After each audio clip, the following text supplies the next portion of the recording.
को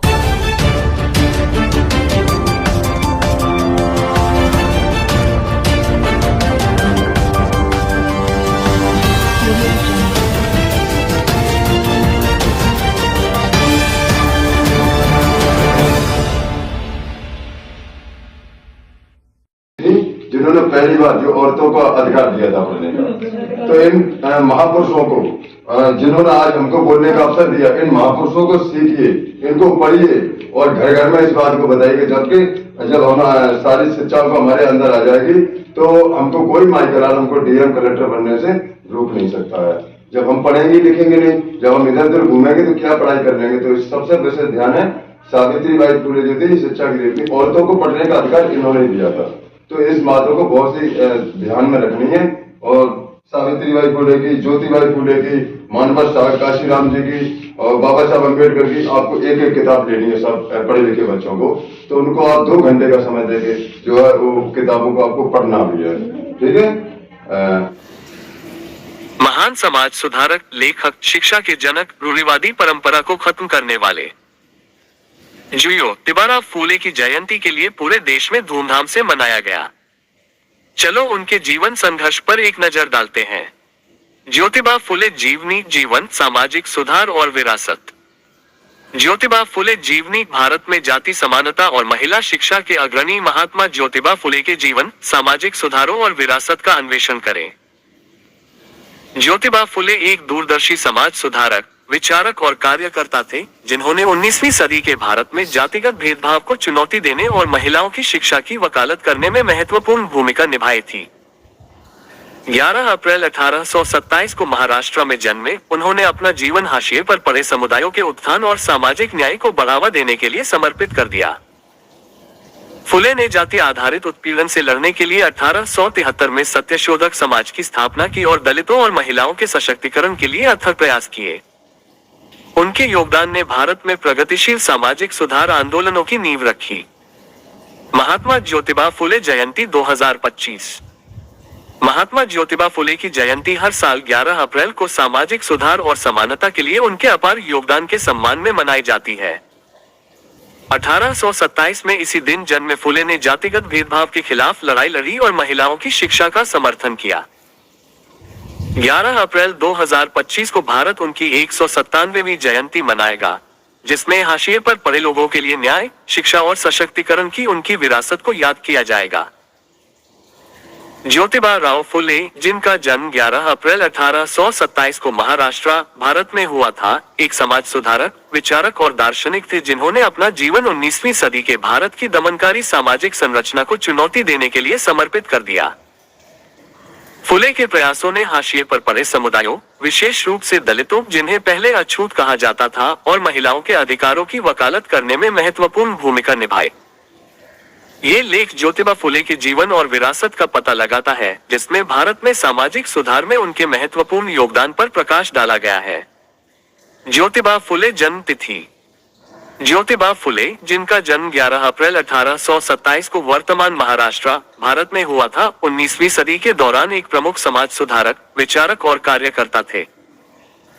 उन्होंने अपना जीवन दमनकारी जाति व्यवस्था को चुनौती देने और उसे खत्म करने तथा हाशिए पर पड़े समुदायों, खास तौर पर दलितों और महिलाओं के अधिकारों की वकालत करने के लिए समर्पित कर दिया। फुले ने 1873 में सत्यशोधक समाज, सत्य के साधकों का समाज की स्थापना की, जिसका उद्देश्य शोषितों का उत्थान करना और उन्हें शिक्षा और सामाजिक सशक्तिकरण प्रदान करना था। उन्होंने महिलाओं की शिक्षा की पुरजोर वकालत की और 1848 में भारत में लड़कियों के लिए पहला स्कूल खोलने में महत्वपूर्ण भूमिका निभाई।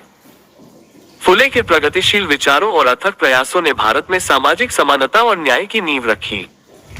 ज्योतिबा फुले का प्रारंभिक जीवन और शिक्षा। ज्योतिबा फुले का जन्म माली जाति के एक परिवार में हुआ था, जो परंपरागत रूप से कृषि से जुड़ा हुआ था। अपेक्षाकृत उच्च जाति से संबंधित होने के बावजूद फुले बचपन से ही प्रचलित भेदभाव और जाति आधारित असमानताओं से अवगत थे। आपको संक्षिप्त में बताते चले, ज्योतिबा राव फुले माली जाति में पैदा हुए थे। अपने पिता के साथ छोटी सी टोकरी में फूल लेकर जाते थे। उनके लिए राजा का बेटा ले लेता था। राजा के बेटे से फुले की दोस्ती हो गई। राजा के बेटे ने जिद ठानी, मैं जब पढ़ने जाऊंगा जब मेरा दोस्त पढ़ेगा। इस प्रकार से हमारे भारत में सर्वप्रथम कोई शूद्र पढ़ने के लिए स्कूल गया था। एक जानकारी और जो आपको मालूम नहीं है, राजा के बेटे ने अपने दोस्त फूले के लिए निमंत्रण दिया कि आप शादी में जरूर चलोगे। जब ब्राह्मण ने देखा कि एक शूद्र जा रहा है शादी में, सब ने कहा इस नीच को ले जाओ, सबको छूट लग जाएगी, कोई नहीं जाएगा। जब फूले ने ये देखा तो दोस्त से कहा दोस्ती पक्की रहेगी, अब मैं नहीं जा सकता आपकी शादी में। रोते हुए दोनों दोस्त अलग हो गए। तब फूले ने ठानी कि मेरे लिए स्कूल खोलना है, अपने भारतवासियों को पढ़ना लिखना है। अपनी शादी करने के बाद अपनी पत्नी के लिए पटाया और 2 स्कूल खोले। एक जानकारी और, किसी भी हिंदू ने स्कूल खोलने के लिए जगह नहीं दी, तो मुस्लिम समाज से निकालकर फातिमा सीख ने कहा स्कूल खोलने के लिए हम अपनी जमीन दे रहे हैं, क्योंकि ब्राह्मण समाज छोटी जात के लोगों को पढ़ा हुआ देखना नहीं चाहता था। कहती थी हमारे ग्रंथों में भगवान ने लिख रखा है ये शिक्षा नीच जात के लोगों को नहीं है। जब पढ़ने जाते थे तो लोग ईंट और पत्थर और कीचड़ मरते थे, जिसमें अपने समाज के लोग भी सम्मिलित थे। कहते थे जब भगवान ने ही मना कर दिया है तो आप क्यों ये काम कर रहे हो। स्कूल जाते जाते कपड़े कीचड़ से खराब हो जाते थे, ईंट पत्थर लगने से लहू लोहान हो जाते थे, वहां कपड़ा चेंज करते, घर आते आते यही हाल फिर हो जाता। क्या कोई इतना कठिन परिश्रम कर समाज की सेवा कर सकता है। उन्हें सीमित शिक्षा मिली, लेकिन वे स्कॉटिश मिशनरी स्कूलों में जाने के लिए भाग्यशाली थे, जहां उन्होंने अंग्रेजी सीखी, जिसने उनके भविष्य के प्रयासों में महत्वपूर्ण भूमिका निभाई। ज्योतिबा फुले परिवार। ज्योतिबा फुले, जिन्हें महात्मा ज्योतिराव फुले के नाम से भी जाना जाता है, 19वीं सदी के भारत में एक प्रमुख समाज सुधारक, विचारक और कार्यकर्ता थे। उन्होंने उस समय प्रचलित जातिगत भेदभाव और लैंगिक असमानता जैसे सामाजिक अन्याय को चुनौती देने में महत्वपूर्ण भूमिका निभाई। हालांकि ज्योतिबा फुले के परिवार का उनके जीवन और कार्य पर महत्वपूर्ण प्रभाव था, लेकिन ये ध्यान रखना महत्वपूर्ण है कि व्यापक ऐतिहासिक अभिलेखों की कमी के कारण उनके परिवार के सदस्यों के बारे में विशिष्ट विवरण सीमित हो सकते हैं। ज्योतिबा फुले का जन्म 11 अप्रैल 1827 को पुणे, महाराष्ट्र, भारत में हुआ था। वे एक निम्न जाति के माली परिवार से थे, जो कृषि गतिविधियों में लगे हुए थे। ज्योतिबा फुले के पिता गोविंदराव फुले एक सब्जी विक्रेता के रूप में काम करते थे और उनकी मां का नाम चिमनाबाई था। ज्योतिबा फुले पत्नी और बच्चे। ज्योतिबा फुले ने सावित्रीबाई फुले से विवाह किया, जो स्वयं एक क्रांतिकारी महिला थी और जिन्होंने उनके सामाजिक सुधार कार्यों में महत्वपूर्ण भूमिका निभाई थी। सावित्रीबाई फुले भारत की पहली महिला शिक्षिका थी और महिलाओं के अधिकारों और शिक्षा की प्रबल समर्थक थी। उन्होंने पुणे में लड़कियों के लिए पहला स्कूल खोला, सामाजिक मानदंडों को तोड़ते हुए महिला सशक्तिकरण का मार्ग प्रशस्त किया। ज्योतिबा और सावित्रीबाई फुले का एक बेटा था जिसका नाम यशवंतराव फुले था, जो उनका एकमात्र जीवित बच्चा था। यशवंतराव फुले ने भी सामाजिक सुधारों में योगदान दिया और अपने माता पिता की विरासत को आगे बढ़ाया। हालांकि यशवंतराव फुले के जीवन और कार्य के बारे में जानकारी उनके माता पिता की तुलना में अपेक्षाकृत सीमित है। ज्योतिबा फुले सत्यशोधक समाज की स्थापना। 1873 में ज्योतिबा फुले ने सत्यशोधक समाज की स्थापना की, जिसका अर्थ है सत्य के साधकों का समाज। इस संगठन का उद्देश्य दमनकारी जाति व्यवस्था को चुनौती देना और हाशिए पर पड़े समुदायों की सामाजिक स्थितियों में सुधार करना था। सत्यशोधक समाज ने ब्राह्मणों के अधिकार को खारिज कर दिया, सभी के लिए शिक्षा को बढ़ावा दिया और सामाजिक और आर्थिक समानता की वकालत की। ज्योतिबा फुले का महिला अधिकारों के लिए संघर्ष। फुले महिला अधिकारों के कट्टर समर्थक थे और उन्होंने प्रचलित पितृसत्ता का मुकाबला करने के लिए अथक प्रयास किया। उन्होंने लड़कियों को शिक्षित करने की प्रथा शुरू की और 1848 में पुणे में लड़कियों के लिए पहला स्कूल खोला। फुले का मानना था कि समाज के उत्थान के लिए महिलाओं की शिक्षा आवश्यक है और उन्होंने बाल विवाह और अन्य दमनकारी प्रथाओं के खिलाफ लड़ाई लड़ी जो महिलाओं को उनके अधिकारों से वंचित करती थीं। ज्योतिबा फुले की ब्राह्मणवादी आधिपत्य की आलोचना। फुले के सबसे महत्वपूर्ण योगदानों में से एक ब्राह्मणवादी आधिपत्य और दमनकारी जाति व्यवस्था की उनकी आलोचना थी। उन्होंने दलितों और अन्य हाशिए पर पड़ी जातियों के अधिकारों और सम्मान की वकालत करके ब्राह्मणों के श्रेष्ठता के दावे को चुनौती दी। फुले ने तर्क दिया कि जाति व्यवस्था सामाजिक और आर्थिक असमानता को कायम रखती है और इसके उन्मूलन का आह्वान किया। ज्योतिबा फुले सामाजिक सुधार और सक्रियता। ज्योतिबा फुले ने अपने समय में प्रचलित विभिन्न प्रतिगामी सामाजिक प्रथाओं के खिलाफ सक्रिय रूप से अभियान चलाया। उन्होंने अस्पृश्यता के खिलाफ लड़ाई लड़ी, सती प्रथा, विधवाओं का बलिदान को खत्म करने के लिए काम किया और विधवा पुनर्विवाह की वकालत की। फुले ने सभी व्यक्तियों को उनकी जाति या लिंग के बावजूद शिक्षा और रोजगार के समान अवसर प्रदान करने की आवश्यकता पर भी जोर दिया। ज्योतिबा फुले साहित्यिक योगदान।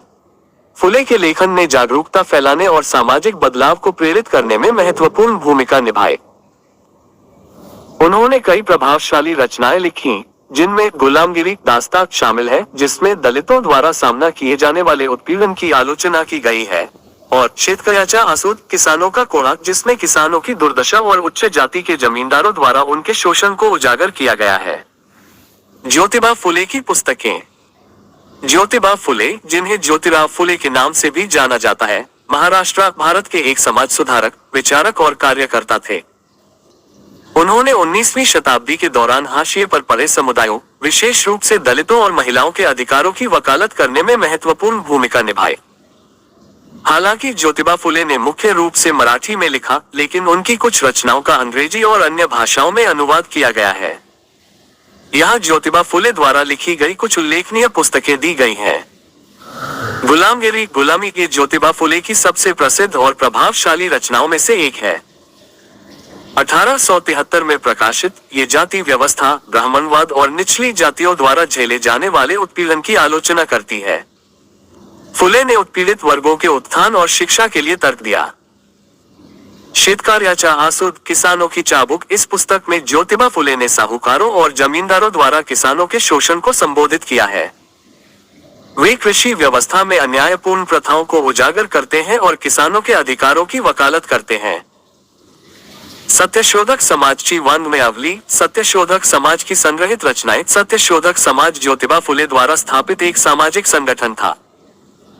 यह पुस्तक उनके लेखों और भाषणों का संग्रह है, जिसमें जाति, लिंग, शिक्षा और धार्मिक सुधार सहित सामाजिक मुद्दों की एक विस्तृत श्रृंखला शामिल है। शेतकऱ्याचा असूड किसानों की कोड़ा भाग 2। ये पुस्तक कृषि क्षेत्र में किसानों और मजदूरों द्वारा सामना की जाने वाली दमनकारी प्रथाओं की फुले की आलोचना की अगली कड़ी है। तृतीयाचे भाषण। प्लेग पर भाषण। इस पुस्तक में ज्योतिबा फुले का भाषण है, जो 19वीं सदी के अंत में महाराष्ट्र में हुए विनाशकारी प्लेग प्रकोप पर लिखा गया था। उन्होंने सरकार की उपेक्षा और महामारी से प्रभावित हाशिए पर पड़े समुदायों की दुर्दशा पर प्रकाश डाला है। ज्योतिबा फुले मृत्यु। ज्योतिराव फुले, जिन्हें ज्योतिबा फुले के नाम से भी जाना जाता है, महाराष्ट्र भारत के एक समाज सुधारक, दार्शनिक और लेखक थे।